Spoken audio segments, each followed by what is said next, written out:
YS news కి స్వాగతం. బులెటిన్లో ముందుగా హెడ్లైన్స్ చూద్దాం. వైఎస్ఆర్సీపీ ఎంప్లాయీస్ పెన్షనర్స్ వింగ్ రాష్ట్ర అధ్యక్షులు శ్రీ నలమారు చంద్రశేఖర్ రెడ్డి ప్రెస్ మీట్.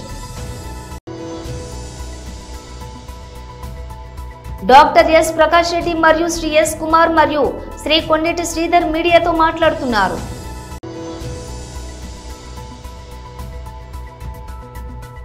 తెలంగాణ భవన్లో బీఆర్ఎస్ నాయకులు ప్రెస్ మీట్.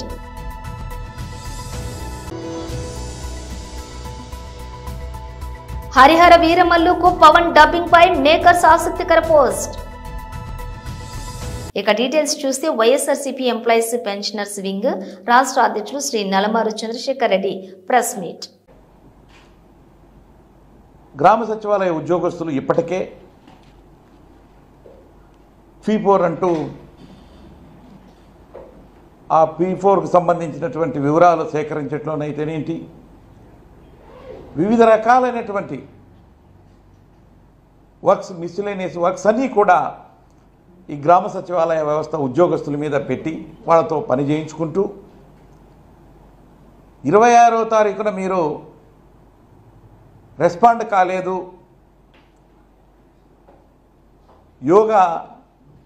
యోగాంధ్ర అనేటువంటి ఏది కార్యక్రమం చేపడుతున్నారో ఆ కార్యక్రమానికి దానికి రెస్పాండ్ కాకుండా మీటింగ్కి రాలేదు, అందువల్ల మీ మీద ఎందుకు చర్యలు తీసుకోకూడదని చెప్పేసి మున్సిపల్ కమిషనర్ గారు వాళ్ళకి మెమో జారీ చేయడం జరిగింది. దాదాపు 40 మంది ఉద్యోగస్తులు, వాళ్ళు అవుట్సోర్సింగ్ కాదు, కాంట్రాక్ట్ కాదు, రెగ్యులర్ ఉద్యోగస్తులు. అయితే ఆఫీసర్లు మరి ప్రభుత్వం దగ్గర మెప్పు తెచ్చుకోవాలనేటువంటి ఉద్దేశంగా చేస్తున్నారో ఏమో, కానీ ఎందుకు ఉద్యోగస్తులు రాలేదు అనేది కూడా ఆలోచించవలసినటువంటి బాధ్యత అధికారుల మీద ఉంది. జాయింట్ కలెక్టర్ చెప్పాడు అని చెప్పేసి మున్సిపల్ కమిషనరు అన్యాయంగా ఆ యొక్క 40 మందికి మెమోలు జారీ చేయడాన్ని నేను తీవ్రంగా మరి ఉద్యోగస్తుల తరఫున ఖండిస్తూ ఉన్నాను. వాళ్ళు ఇప్పటికే వివిధ రకాలైనటువంటి పని ఒత్తిడితో వాళ్ళు ఉంటే, మీరు యోగాంధ్ర అనేటువంటి ఒక పేరుతో యోగాకు సంబంధించి ఆ మీటింగ్కి అటెండ్ కాలేదు, దానికి సంబంధించి రిజిస్ట్రేషన్ ప్రక్రియ ఏదైతే ఉందో ఆ రిజిస్ట్రేషన్ ప్రక్రియ సరిగా మీరు కోఆపరేట్ చేయలేదని ఇలా వాళ్ళకి మెమోలు భయభ్రాంతులకు గురి చేస్తూ మిమ్మల్ని ఎందుకు చర్యలు తీసుకోకూడదు అనేటువంటి విషయంలో ఆ మెమోలో పొందుపరుస్తూ 48 గంటల లోపల రిప్లై ఇవ్వాలంట. ఏమంతా ఇదనేది అర్థం కావట్లా. అసలు ఎక్కడికి పోతున్నాం మరి ప్రభుత్వం? వీళ్ళు అసలుకి చూస్తూ ఉంటే ఈ రోజున ప్రభుత్వ అధికారులు కూడా మరి కొంతమంది అధికారులు పొలిటికల్ పార్టీస్తో కలిసి పార్టీ కార్యకర్తలాగా ప్రవర్తిస్తున్నారేమో అనేటువంటి అనుమానం కూడా ఈ సందర్భంగా కలుగుతూ ఉంది. డాక్టర్ ఎస్ ప్రకాష్ రెడ్డి మరియు శ్రీ ఎస్ కుమార్ మరియు శ్రీ కొండేటి శ్రీధర్ మీడియాతో మాట్లాడుతున్నారు. మీడియా మిత్రులందరికీ నమస్కారం.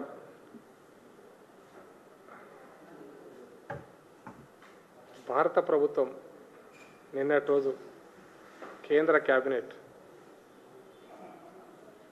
రైతులకు సంబంధించినటువంటి 14 రైతు ఉత్పత్తులకు మినిమం సపోర్ట్ ప్రైస్ 2025-26 కోసం ప్రకటించడం జరిగింది. నరేంద్ర మోడీ గారి ప్రభుత్వం అధికారంలోకి వచ్చినప్పటి నుంచి 2014 నుంచి ఈరోజు వరకు 2014 ఎన్నికల సందర్భంగా ఇచ్చినటువంటి వాగ్దానం మేరకు కేంద్ర ప్రభుత్వం 11 సంవత్సరాలుగా రైతుల పాలిట ప్రతి సంవత్సరం వరాలు ఇస్తూనే మొత్తంగా కేంద్ర ప్రభుత్వం రైతు ప్రభుత్వంగా ఈరోజు భారతదేశంలో రైతులందరి యొక్క ఆశీర్వాదాన్ని మన్నలను పొందుతూనే ఉంది. ఇప్పటికి 2 సార్లు అధికారులకు రావడానికి కూడా రైతుల యొక్క ఆశీర్వాదం, రైతుల యొక్క ఓటు, రైతులకు బీజేపీ అందుతున్న అండతోటి ఈరోజు భారత ప్రభుత్వం పనిచేస్తుంది.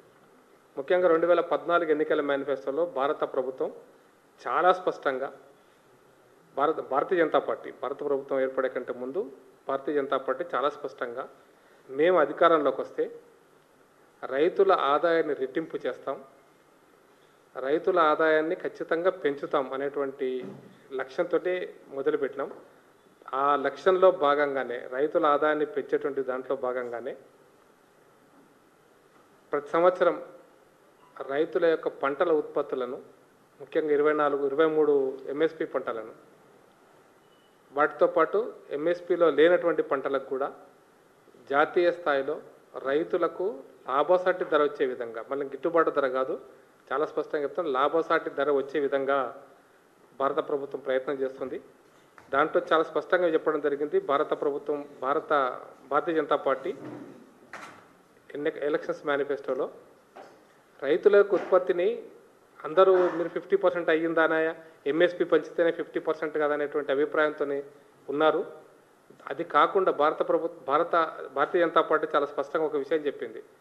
రైతుల యొక్క పెట్టుబడి ఖర్చులు తగ్గించటం, అదేవిధంగా ప్రతి ఎకరానికి వచ్చేటువంటి ఉత్పత్తిని పెంచటం, దాని తర్వాత పండే పంటకు లాభసాటి ధర ఇవ్వటం.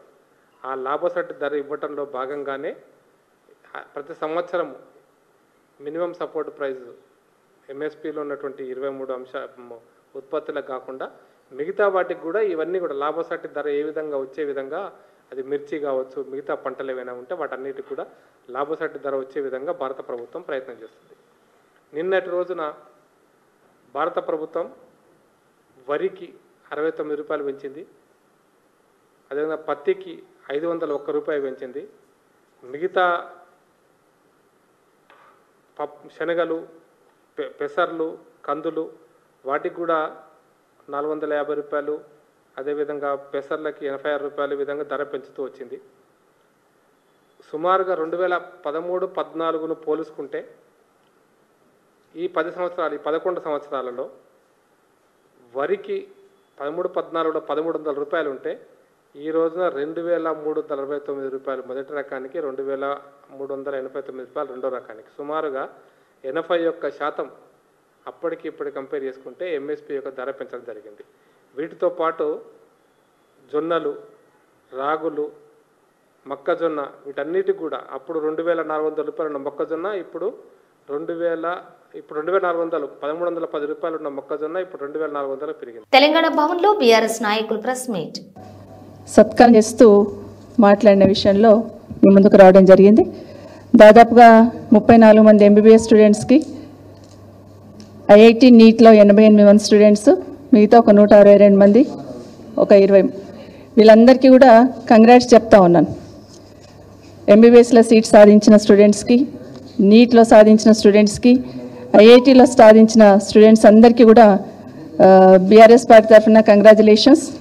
కేసీఆర్ గారు ఏ ఆలోచనతోనైతే ఈ గురుకులాలు పెట్టున్నారో, పేదింటి బిడ్డలు మంచి ఉన్నత స్థితిలోకి రావాలని, మంచి కోర్సులలో జాయిన్ కావాలని ఏ ఉద్దేశంతో గురుకులాలు పెట్టారో ఆ ఫలితాలు సాధించిన దిశగా అడుగులు వేస్తున్న సందర్భంలో నిన్న గౌరవ ముఖ్యమంత్రి రేవంత్ రెడ్డి గారితో సన్మానం అందుకున్న విద్యార్థులందరికీ కూడా అభినందనలు తెలియజేస్తా ఉన్నాను.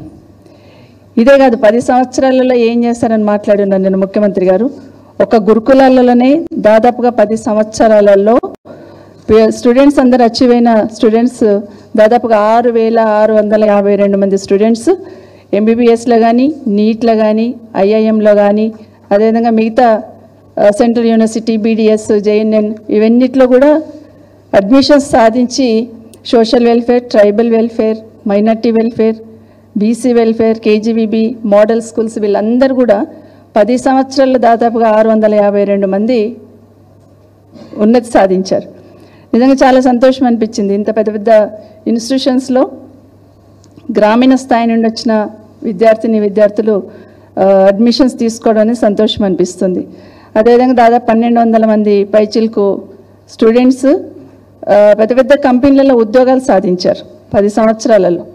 ఐఐటి బాసర్లో అయితే దాదాపుగా 220 మందికి ప్రభుత్వ ఉద్యోగాలే రావడం జరిగింది. ఇట్లా చెప్పుకుంటూ పోతే చాలా ఉన్నాయి. కేసీఆర్ గారు చేసిన చర్యలతో ఫలితాలు ఏ విధంగా సాధించారు, కేసీఆర్ తీసుకున్న నిర్ణయంతో అనేది చాలా ఉన్నాయి. ఇదే సోషల్ వెల్ఫేర్లో సాధించిన మార్పు ఏదైతే ఉందో దాన్ని హార్వర్డ్ యూనివర్సిటీలో ఒక కేస్ స్టడీస్గా తీసుకోవడం జరిగింది ఆ రోజు. అదే కేసీఆర్ గారు విద్యలో ఎలాంటి మార్పులు తీసుకొచ్చారనే దానికి అదొక నిదర్శనం మాత్రం. అట్లా చూస్తూ ఉంటే ప్రతి దాంట్లో కూడా గురుకులాల ఏర్పాట్లోనే నిన్న గౌరవ ముఖ్యమంత్రి గారు మాట్లాడుతూ ముందు స్టూడెంట్స్ని కూర్చోబెట్టుకొని, అంటే కేసీఆర్ గారు పెట్టిన గురుకులాల స్టూడెంట్స్ని అక్కడ కూర్చోబెట్టుకొని కేసీఆర్ గారు ఏమీ చేయలేదు గత ప్రభుత్వం 10 ఏళ్లలో విద్యకు ఏమీ చేయలేదనే మాట్లాడడం అనేది నిజంగా ముఖ్యమంత్రి గారు ఆయన ప్రశ్నించుకోవాలి. అసలు ముందు కూర్చున్న పిల్లలే కేసీఆర్ గారు తీసుకున్న విద్యలో తీసుకొచ్చిన మార్పుకు నిదర్శనంగా ముందు కూర్చున్న పిల్లలే ఉన్నారు. వాళ్ళకి ల్యాప్టాప్ ఇవ్వాలని కూడా అప్పుడు తీసుకున్న నిర్ణయమే. ఆ రోజు 1200 గురుకులాల ఏర్పాటు కానీ, 1340 జూనియర్ కాలేజీలు, ఒక 85 డిగ్రీ కాలేజీలు, 5 లా కాలేజీలు, అందులో ఎస్సీ ఎస్టీ వాళ్ళకే గురుకులాల్లో లా కాలేజ్ పెట్టున్నాం. పీజీ కాలేజీలో ఒక 5 పెట్టడం జరిగింది. ఇంజనీరింగ్ కాలేజీలు తీసుకోవడం జరిగింది. ఇవన్నీ కూడా అగ్రికల్చర్ బీఎస్సీ తీసుకున్నాం. దేశంలో ఎక్కడ లేని విధంగా గురుకులాలు అంటే రెసిడెన్షియల్ పెడుతూ ఇలాంటి పెట్టడం అనేది ఫస్ట్ టైం పెట్టడం మన తెలంగాణలో. పవర్ స్టార్ పవన్ కళ్యాణ్ నటిస్తున్న తాజా చిత్రం హరిహర వీరమల్లు వచ్చే నెల 12న ఈ మూవీ ప్రేక్షకుల ముందుకు రానుంది. ఇందులో భాగంగా పవన్ తన పాత్రకు సంబంధించిన డబ్బింగ్ ను పూర్తి చేసినట్లు మేకర్స్ ప్రకటించారు. తన బిజీ షెడ్యూల్లోనూ రాత్రి 10 గంటలకు డబ్బింగ్ మొదలుపెట్టి 4 గంటల్లోనే పూర్తి చేసినట్లు వెల్లడించారు. డబ్బింగ్ కు సంబంధించిన ఫోటోలను అభిమానులతో పంచుకున్నారు. పవర్ స్మార్ట్ కి సిద్ధంగా ఉండండి, జూన్ 12న సినిమా థియేటర్లలో కలుద్దాం అంటూ రాసుకొచ్చాడు. ఇక ఈ చిత్రాన్ని 2 పార్టులుగా తెరకెక్కించుచుండగా ఫస్ట్ పార్ట్ హరిహర వీరమల్లు, అలాగే స్వాడ్ వర్సెస్ స్పిరిట్ పేరుతోటి జూన్ 12న విడుదలవుతుంది. పవన్ సరసన హీరోయిన్ గా నిధి అగర్వాల్ నటించగా అనుపమ్ ఖేర్, బాబీ డియోల్, నోరా ఫతేహి, విక్రమ్జిత్, జిషుసేన్ గుప్తా, సునీల్, నాజర్, కబీర్ సింగ్, సుబ్బరాజు తదితరులు ఇతర కీలక పాత్రలు పోషించారు. ప్రముఖ నిర్మాత ఎంఎం రత్నం సమర్పణలో మెగా సూర్య ప్రొడక్షన్స్ బ్యానర్ పై ఏ దయాకర్ రావు ఈ మూవీని నిర్మిస్తున్నారు. క్రిష్ జాగర్లమూడి, జ్యోతికృష్ణ దర్శకత్వం వహించిన ఈ చిత్రానికి ఆస్కార్ విజేత ఎంఎం కీరవాణి సంగీతం అందించారు. ఈ పీరియాడిక్ యాక్షన్ డ్రామా నుంచి ఇప్పటికే విడుదలైన మాట వినాలి, కొల్లగొట్టి నాదిరో, అసురా హనుసనం పాటలతోటి పాటు బుధవారం విడుదలైన తారా తారా, నా కళ్ళు వెన్నెల పూత, నా ఒళ్ళు శ్రోతులను విశేషంగా ఆకట్టుకుంటున్నాయి. బీఆర్ఎస్ పార్టీలో దయ్యాలను పెంచి పోషించింది కేసీఆర్ అని దయ్యాల లీడర్ కేసీఆర్ అని రాష్ట్ర ఎక్సైజ్ శాఖ మంత్రి జూపల్లి కృష్ణారావు అన్నారు. గురువారం జిల్లా కేంద్రంలోని కింగ్స్ కన్వెన్షన్ హాల్లో నిర్వహించిన కామారెడ్డి నియోజకవర్గం కాంగ్రెస్ కార్యకర్తల విస్తృత స్థాయి సమావేశంలో మంత్రి పాల్గొన్నారు. ఈ సందర్భంగా మంత్రి మాట్లాడుతూ తెలంగాణ రాష్ట్రాన్ని కేసీఆర్ అప్పుల ఊబిలకు నెట్టారని, ఆ అప్పులకు ప్రతి నెల ఈ ప్రభుత్వం వడ్డీ కడుతోందన్నారు. అయినా ప్రభుత్వ పథకాలను ఆపకుండా నిరంతరంగా అమలు చేస్తున్నామని తెలిపారు. బీఆర్ఎస్ లో దయ్యాలను పెంచి పోషించింది కేసీఆర్ఏనని, కేసీఆర్ కూతురు కవిత చెప్పిన దాంట్లో అబద్ధం ఏమీ లేదన్నారు. ఉగ్రవాదంపై కేంద్ర ప్రభుత్వం ఆపరేషన్ సింధూర్ చేపట్టడాన్ని కాంగ్రెస్ పార్టీ స్వాగతించిందని, అమెరికా మాట విని మధ్యలోని ఆపరేషన్ సింధూర్ ఆపడం సరికాదని తెలిపారు. నాడు ఇందిరాగాంధీ ఉగ్రవాదంపై ఉక్కుపాదం మోపిందని, యుద్ధం ఆపడానికి అమెరికా రాయబారం చేస్తే అంతర్గత విషయాల్లో జోక్యం చేసుకోవద్దని చెప్పారని గుర్తు చేశారు. కామారెడ్డి, ఎల్లారెడ్డి నియోజకవర్గాలకు సాగునీరు అందించే ప్యాకేజీ 22 పనులను ప్రభుత్వం పూర్తి చేస్తుందన్నారు. భూసేకరణ నిధుల కోసం ఇరిగేషన్ మంత్రిని షబ్బీర్ అలీ కలిసి విన్నవించారని తెలిపారు. వచ్చే స్థానిక సంస్థల ఎన్నికల్లో కాంగ్రెస్ కార్యకర్తలు గెలుపు దిశగా కృషి చేయాలని, 70 నుంచి 80% సీట్లు కైవసం చేసుకోవాలని సూచించారు. ఈ సమావేశంలో ప్రభుత్వ సలహాదారు షబ్బీర్ అలీ, డీసీసీ అధ్యక్షులు కైలాస్ శ్రీనివాసరావు, జిల్లా నియోజకవర్గం మండల నాయకులు, కార్యకర్తలు పాల్గొన్నారు.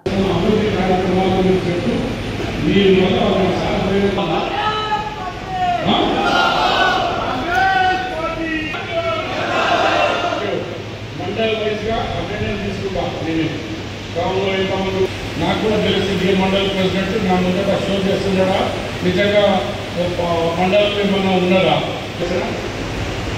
నాకేమి నిజంగా ఉంది నిజంగా. కానీ ఈ భూమి మీద పుట్టిన ఈ భూమి గ్రామాలకు ఓటు వేసిన, సూర్యుడు చేసిన, కరెంట్ కట్టిస్తే ఎన్నో కార్యక్రమాలు కాంగ్రెస్ పార్టీ చేసింది. ఆనాడు ఇందిరాగాంధీ కూడా ఎంతమందితో ఫ్లాట్ కావచ్చు, ఇల్లు కట్టడం కావచ్చు, రకరకాల పనిచేసింది. అయినా కూడా 65 సంవత్సరాలు రాష్ట్రం కేవలం 65,000. ఈ 65,000 కోట్లు 80 పైసల వడ్డీ కొట్టు నెలకు 650 కోట్ల రూపాయలు వస్తూ ఉంటాయి ప్రభుత్వం. మనం ఏదైతే అప్పు తెచ్చుకుంటామో, ప్రజలు అప్పు తెచ్చుకోవడం, ప్రభుత్వం కూడా బ్యాంకుల ద్వారా, రిజర్వ్ బ్యాంక్ ద్వారా, ప్రపంచ బ్యాంక్ ద్వారా, కేంద్రం ద్వారా అప్పు తెచ్చుకుంటాం. ఈ 80 పైసల వడ్డీ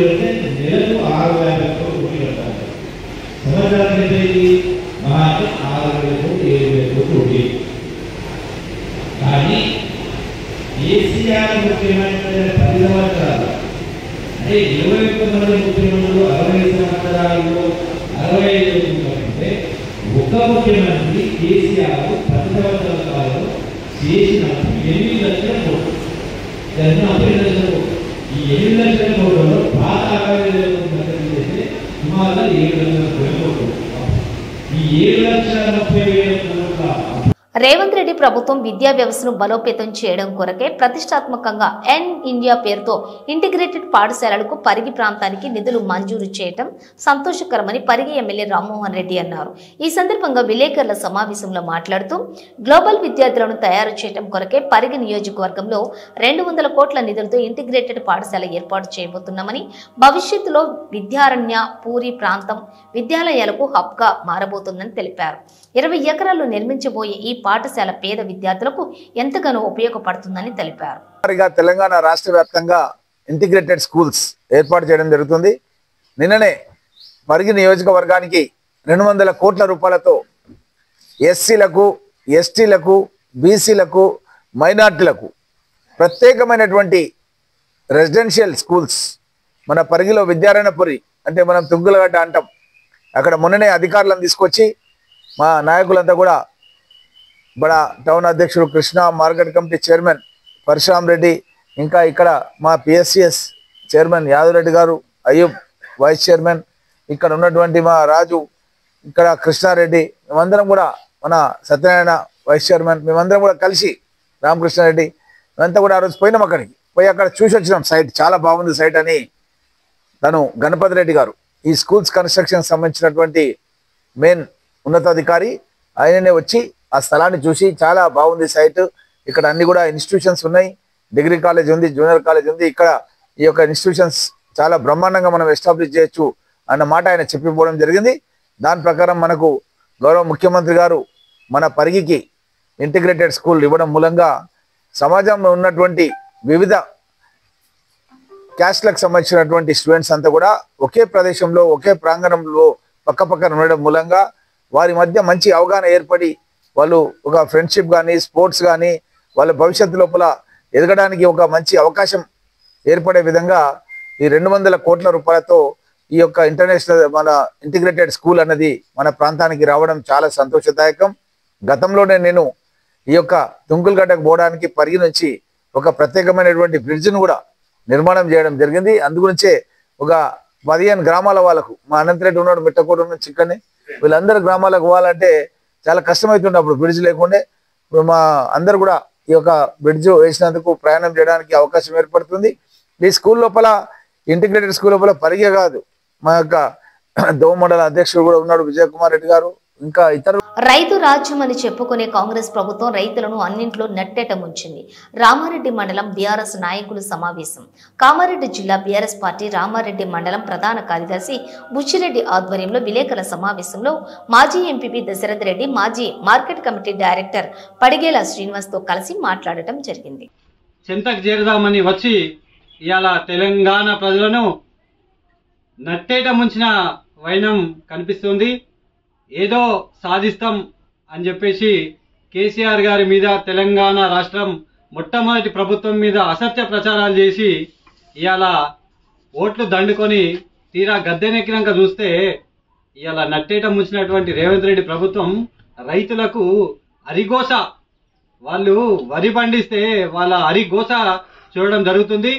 గతంలో వడ్లు కోసుడు ఆలస్యం లేదు, కళ్ళాలను ఏర్పాటు చేసేసి ఇవాళ ధాన్యం తొందరగా వచ్చినట్టు లారీలను ఎగుమతి చేసేది ఇవాళ కేసీఆర్ గారి ప్రభుత్వం.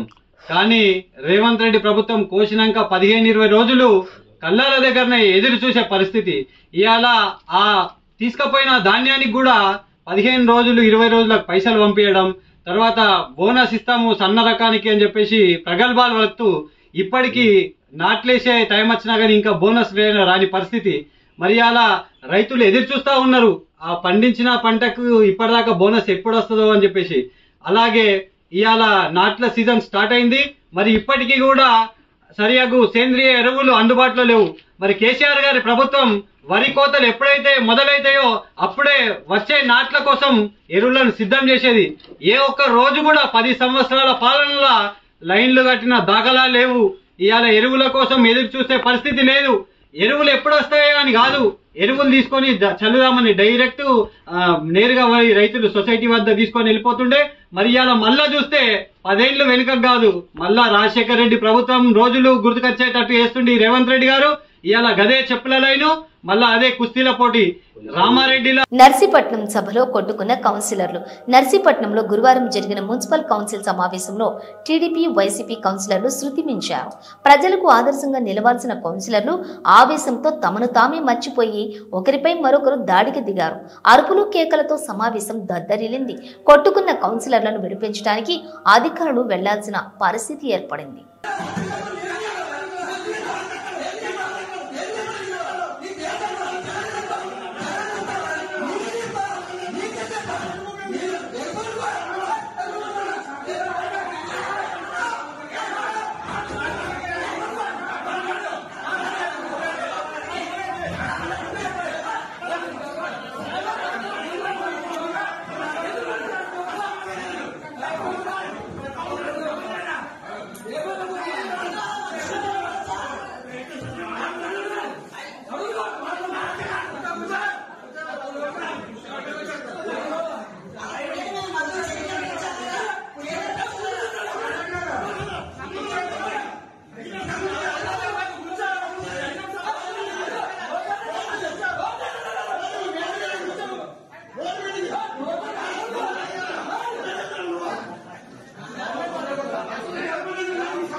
బులెటిన్ ముగించే ముందు హెడ్లైన్స్ మరోసారి. వైఎస్ఆర్సీపీ ఎంప్లాయీస్ పెన్షనర్స్ వింగ్ రాష్ట్ర అధ్యక్షులు Shri Nalamaru Chandrashekar Reddy press meet. Doctor S Prakash Reddy మరియు శ్రీ ఎస్ కుమార్ మరియు శ్రీ కొండేటి శ్రీధర్ మీడియాతో మాట్లాడుతున్నారు.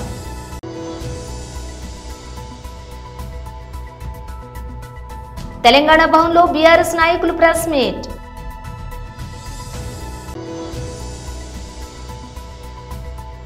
హరిహర వీరమల్లుకు పవన్ డబ్బింగ్ పై మేకర్స్ ఆసక్తికర పోస్ట్. ఇవి బులెటిన్ విశేషాలు. మరో బులెటిన్ తో మళ్ళీ కలుద్దాం.